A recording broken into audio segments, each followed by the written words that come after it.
Assalamualaikum warahmatullahi wabarakatuh teman-teman kelas 5 Granada yang soleh dan soleha.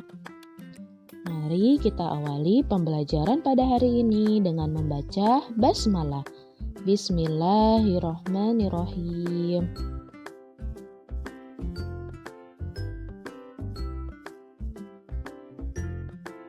Hari ini kita akan belajar tematik, tema 4, sehat itu penting, subtema 3, cara memelihara kesehatan organ peredaran darah manusia, muatan, IPA, dan bahasa Indonesia.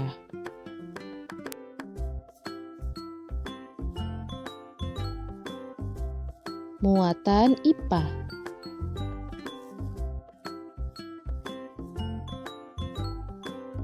Cara mencegah gangguan kesehatan pada jantung dan pembuluh darah.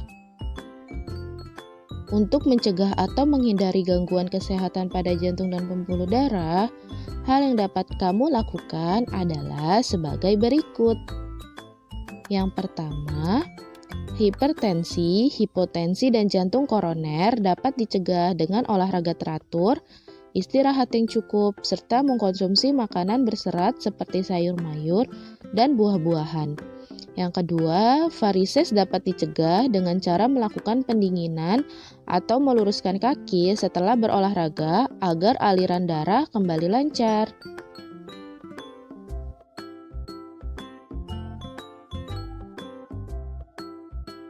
Selanjutnya, cara mencegah gangguan kesehatan pada darah adalah sebagai berikut. Yang pertama, anemia dapat dicegah dengan mengkonsumsi makanan yang mengandung banyak zat besi seperti bayam dan kacang-kacangan. Yang kedua, leukemia dapat dicegah dengan menerapkan pola hidup sehat seperti mengkonsumsi makanan bergizi dan rajin berolahraga.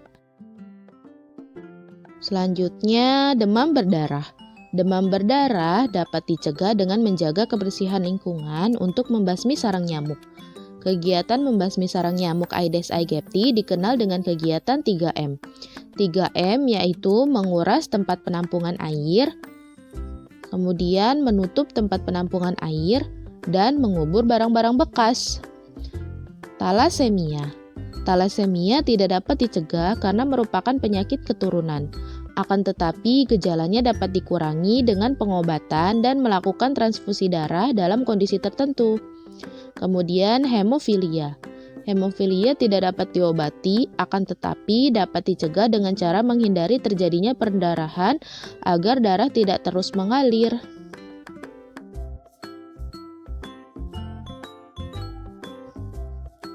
Cara mencegah kesehatan organ peredaran darah. Kesehatan organ peredaran darah sangatlah penting. Apabila sistem peredaran darah mengalami gangguan, aktivitas sehari-hari akan terganggu. Oleh karena itu, kita harus menjaga kesehatan organ peredaran darah agar tubuh tetap sehat. Upaya yang dapat dilakukan untuk menjaga kesehatan organ peredaran darah antara lain sebagai berikut. Yang pertama, beristirahat yang cukup. Yang kedua, memilih makanan yang bergizi seimbang untuk dikonsumsi. Dan yang ketiga, berolahraga secara teratur.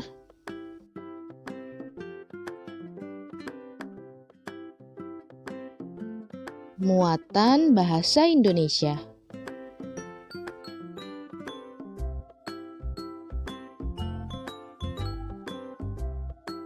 Mengidentifikasi ciri-ciri dan jenis pantun. Saat mengidentifikasi pantun, kamu dapat menjelaskan secara rinci ciri-ciri pantun beserta jenisnya. Oleh sebab itu, bacalah terlebih dahulu pantun dengan seksama. Kemudian perhatikan apakah setiap kata, baris, sampiran, dan isi pantun sesuai dengan ciri-ciri pantun. Perhatikan pantun berikut. Hari Minggu pergi ke dokter gigi. Pergi ke dokter bersama Olga. Bangunlah pagi setiap hari, jangan lupa berolahraga. Ciri-ciri pantun tersebut adalah sebagai berikut. Yang pertama, pantun tersebut terdiri atas 4 baris. Yang kedua, baris pertama dan ketiga diakhiri suku kata gi. Yang ketiga, baris kedua dan keempat diakhiri suku kata ga. Yang keempat, dengan demikian pantun tersebut bersajak AB, AB.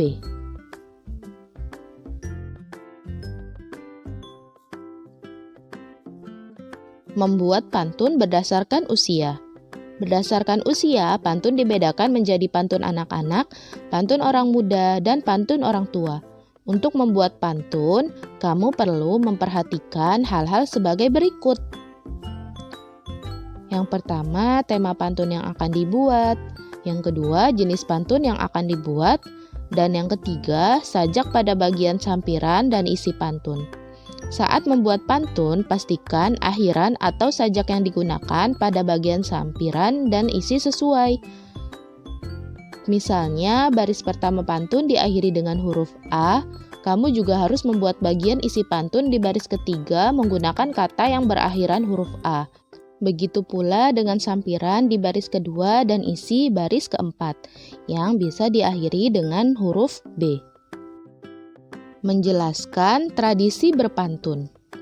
Beberapa kesenian tradisional di Indonesia menggunakan pantun dalam pementasannya, seperti lenong Betawi, randai Minangkabau, dan gandrung Banyuwangi.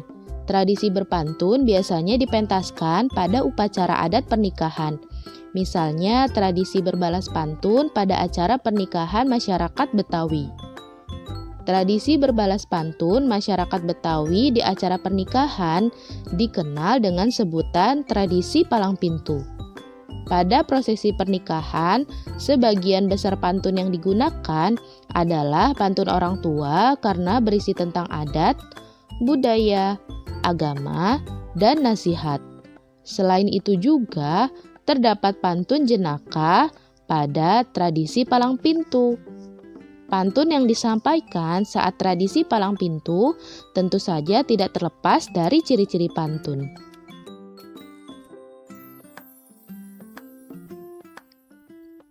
Mengidentifikasi isi atau makna dan amanat pantun. Pantun merupakan salah satu karya sastra untuk menyampaikan pesan atau maksud tertentu. Maksud tersebut dapat diketahui dari amanat pantun. Amanat pantun umumnya berisi nasihat, ajakan, ataupun saran mengenai suatu hal. Amanat pantun dapat dijumpai pada jenis pantun nasihat atau kiasan. Untuk menentukan amanat pantun, kamu perlu memahami isi pantun dengan baik. Bacalah baris ketiga dan keempat pantun dengan seksama. Pahami isinya, serta tentukan amanat sesuai isi pantun tersebut dengan bahasamu sendiri.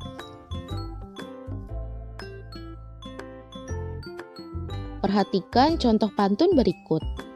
Ranting pohon mudah patah, saat memanjat harus hati-hati.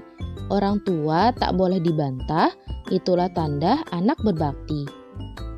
Berdasarkan isinya, pantun di atas termasuk pantun nasihat. Amanat yang terdapat dalam pantun tersebut adalah, sebagai seorang anak, kita harus berbakti kepada orang tua dengan cara menuruti dan tidak membantah perkataan atau nasihat orang tua. Oke teman-teman, cukup sekian ya pembelajaran pada hari ini. Mari kita tutup pembelajaran pada hari ini dengan membaca hamdalah. Alhamdulillahirabbil alamin.